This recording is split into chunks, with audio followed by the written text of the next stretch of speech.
Hello friends, let's start our today's exercise. First write your date, name and roll number. Exercise A, write S for sentence, C for clause and P for phrase. For underline part.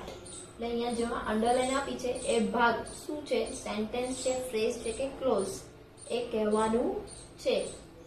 First છે વી show monkeys, અમે વાંદરા જોયા. That swung on trees, કે જે વૃક્ષ ઉપર હિચકતા હતા. અહીંયા વાક્ય that થી જોડાયેલું છે. that, because, if આવા બધા શબ્દથી જ્યારે બે વાક્ય જોડાયા હોય ત્યારે એ શું હોય? હંમેશા પાછળનું વાક્ય છે એ ક્લોઝ. તો અહીંયા અંડરલાઈન આપી છે that swung on trees, એ શું છે? ક્લોઝ. we show cows, અમે ગાય જોઈ. પણ ક્યાં જોઈ, ક્યારે જોઈ એ ઇન્ફોર્મેશન નથી. તો એ અહીંયા આપી છે હિયર એન્ડ ધેર, અહીં ને ત્યાં આપણે ગાયો જોઈ હતી. તો હિયર એન્ડ ધેર ખાલી અહીં કે ત્યાં, એનાથી પૂરી માહિતી મળે નહીં. તો હિયર એન્ડ ધેર અધૂરી માહિતી આપે છે તો એ શું બનશે? ફ્રેઝ. થર્ડ છે he opened the door very quietly. Very quietly એટલે શાંતિથી.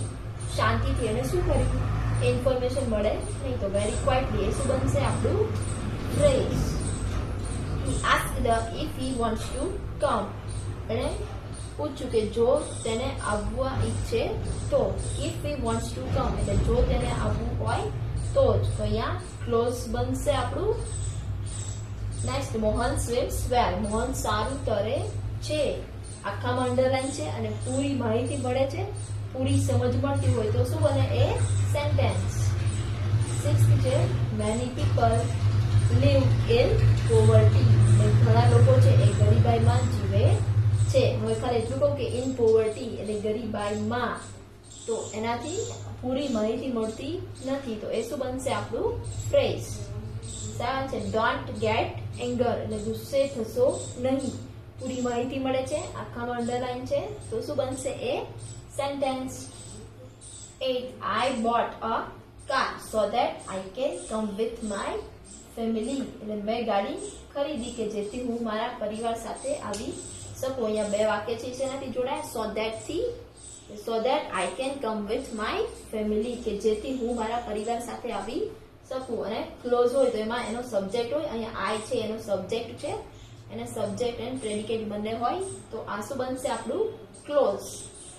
9 he can do everything very easily. તેની જાતે સહેલાઈથી બધું કરી શકે છે. પૂરી માહિતી મળે છે, આખામાં અંડરલાઈન છે તો એ શું બનશે આપણું? Sentence. 10 they missed the train because they were late. એટલે તેઓ ગાડી ચૂકી ગયા કારણ કે તેઓ મોડા હતા. મેં પાછળ અંડરલાઈન આપી છે because they were late. because થી વાક્ય જોડાય તો પણ આપણે ક્લોઝ કહીએ છીએ. અને જ્યારે પાછળ વાક્યમાં જો they અહીંયા સબ્જેક્ટ છે, આ વાક્યને પોતાનો સબ્જેક્ટ પણ છે એટલે ક્લોઝ હોય તો એને પોતાના વિષય પણ હોય છે એટલે because they were late એ શું બનશે? Close. 11 never tell a lie. કદી ખોટું બોલવું જોઈએ નહીં. પૂરી માહિતી મળે છે, આખામાં અંડરલાઈન છે તો એ શું બનશે આપણું? Sentence. 12 in this school students do hard work. in this school આ શાળામાં, તો એનાથી પૂરી માહિતી મળે નહીં પણ આખાનું ટ્રાન્સલેટ કરીએ કે આ શાળામાં વિદ્યાર્થીઓ સખત મહેનત કરે છે તો માહિતી મળે. પણ in this school અધૂરી માહિતી મળે છે તો એ શું બનશે આપણું? Phrase. Exercise B underline the phrases in the following sentences. એટલે નીચેના જે વાક્ય છે એમાં શબ્દ સમૂહ શોધીને એની નીચે અંડરલાઈન કરવાની છે. ફર્સ્ટ છે the sun rises in the east. સૂર્ય પૂર્વમાં ઉગે છે. in the east પૂર્વમાં, પણ શું? પૂરી માહિતી મળતી નથી તો in the east એ શું બનશે આપણું? ફ્રેઝ. જ્યારે the sun rises સૂર્ય ઉગે છે એમાં તો માહિતી મળે. into the web flew the bee. એટલે ઝાડમાં માખી ઉડે છે. into the web એટલે ઝાડમાં, પણ શું? flew the bee એટલે માખી ઉડે છે એમાં તો માહિતી મળી. પણ into the web તો એ શું બનશે આપણું? Phrase. Third once upon a time there was a king. એક વખત એક રાજા હતા. તો there was a king એક રાજા હતા એ તો મળે. once upon a time એટલે એક સમયે, પણ શું? એ માહિતી મળતી નથી તો once upon a time એ શું બનશે આપણો? Phrase. Next they arrived 10 minutes ago. they arrived તેઓ આવ્યા. પણ when? 10 minutes ago 10 મિનિટ પહેલા. તો 10 minutes ago એ શું બનશે આપણું? Phrase. Fifth, here and there we show a few sweet stalls. આપણે અહીં ને ત્યાં મીઠાઈની દુકાનો જોઈ હતી.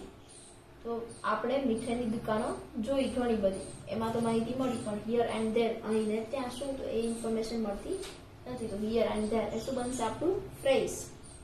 Since no one was allowed near the river side, એટલે કોઈને પરવાનગી ન હતી નિયર ધ રિવર સાઇડ, એટલે નદી તરફ શું, તો ઇન્ફોર્મેશન મળે નહીં. તો નિયર ધ રિવર સાઇડ એ શું બનશે આપણો ફ્રેઝ.